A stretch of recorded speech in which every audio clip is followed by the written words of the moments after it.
Government ఈరోజు ఒక Telangana government ఒక 15,000 నోటిఫికేషన్స్ ఎస్ఐది కానీ కానిస్టేబుల్ కానీ రిలీజ్ అయితే జాబ్ ఎక్కబోయే ఒక 4,000 5,000 పీపుల్ మన యూనిక్ స్టడీ సర్కిల్ నుంచి వెళ్ళారని విన్నా.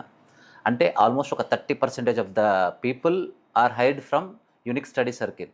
అంటే మీరు ఏం చేస్తున్నారు అన్న, పిల్లల్ని తోముతున్నారా, ఏం చేస్తున్నారు? అంటే ప్రశ్న యాక్చువల్గా ఏంటంటే, ఇప్పుడు ఎస్ఐ కానిస్టేబుల్స్కి 50% మ్యాథ్స్ పార్ట్ ఉంటే 50% జనరల్ స్టడీస్ ఉంటుంది. సో 50% మ్యాథ్స్ నాదే అయినప్పటికీ కూడా మిగతా జనరల్ స్టడీస్ 15 మెంబర్స్ తెలుగు మీడియంకు, 15 మెంబర్స్ ఇంగ్లీష్ మీడియం ఫ్యాకల్టీ, నేను గ్రూప్ 1 గ్రూప్ 2కు చెప్పి ఒక మినిమం 15-20 ఇయర్స్ ఎక్స్పీరియన్స్ ఉన్న వాళ్ళనే తీసుకుంటాను. నేను కోచింగ్ ఇచ్చేటప్పుడు ఏం ఆలోచిస్తానంటే, నేనైనా నా ఫ్యాకల్టీ అయినా ఆలోచించేది ఏంటంటే, ఇన్స్టిట్యూట్లో లగ్జరీస్ ఉండొచ్చు ఉండకపోవచ్చు, కానీ ఒక స్టూడెంట్కి కావాల్సిన కంటెంట్ మాత్రం 100% రీచ్ కావాలి. ఓకే, క్లియర్ కట్ కాన్సెప్ట్ ఉండాలి. ఇప్పటి వరకు నేను ఇన్స్టిట్యూట్ పెట్టిన కానీ నుంచి ఈ రోజు వరకు కూడా Indian history, Indian polity, Indian geography, arithmetic కానీ రీజనింగ్ కానీ ఇన్ని అవర్స్లో కంప్లీట్ చేయాలి అని ఏ ఫ్యాకల్టీకి డెడ్ లైన్ ఇవ్వలే.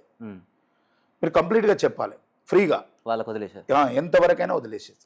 అంటే ఎంత అవసరమో స్టూడెంట్. ఇప్పుడు చాలామంది అట్లా అనుకుంటే, నా దగ్గర కానిస్టేబుల్ హైట్ పోయిన ఒక అబ్బాయి నాడు, హైట్ పోయిండు భద్రాచలం. అతను గ్రూప్ 4th వచ్చింది, నా దగ్గర కోచింగ్ తీసుకుంది ఎస్ఐ. గ్రూప్ 4th వచ్చింది, గ్రూప్ 2 56th ర్యాంక్ వచ్చింది, గ్రూప్ 3 వచ్చింది. అతను ప్రిపేర్ అయింది ఎస్ఐ కానిస్టేబుల్. కాకపోతే సిమిలర్ సిలబస్ ఉంది కాబట్టి మోడల్ పేపర్లు అవి ప్రాక్టీస్ చేసి హార్డ్ వర్క్ చేయడం వలన సక్సెస్. అంటే ఇప్పుడు ఒక ఇండియన్ ఎకానమీ ఉన్నా, ఒక ఇండియన్ జాగ్రఫీ ఉన్నా క్లియర్ కట్గా చెప్పాలి. ఇంతే లిమిటెడ్ అవర్స్ కాకుండా ఎంతవరకు స్టూడెంట్ అవసరమో అంతకన్నా ఎక్కువగానే చెప్పేయడం ఒకటి. అండ్ చెప్పించిన దాని మీద క్లియర్ కట్గా ఎవ్రీ సండే ఒక గ్రాండ్ టెస్ట్ అనేది కండక్ట్ చేస్తాం మేము సిలబస్ మీద. ఈ ఎగ్జామ్స్ కండక్ట్ చేయడం, క్లాసెస్ డీటెయిల్డ్గా చెప్పేయడం, ఎక్స్పీరియన్స్ ఫ్యాకల్టీతో చేయడం. తర్వాత ఏంటంటే, నేను డైలీ క్లాసెస్లో ఉంటా కదా, ఈ ప్రాబ్లం ఏదున్నా కూడా డైరెక్ట్ నాతోటి ఒక బ్రదర్గా చెప్పేస్తుంటారు. సో అంత క్లోజ్గా ఉంటారు స్టూడెంట్స్.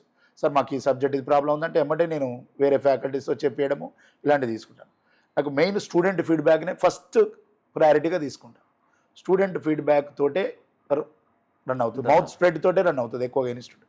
ఎక్కడ కూడా స్టేట్లో యూనిక్ స్టడీ సర్కిల్ హోర్డింగ్ కానీ ఎక్కడ నీకు కనపడేట్టు ఒకటి ఒక ఆఫీస్ దగ్గర బోర్డు ఉంటుంది, కానీ batches number of batches marketing కూడా చేయరు. అది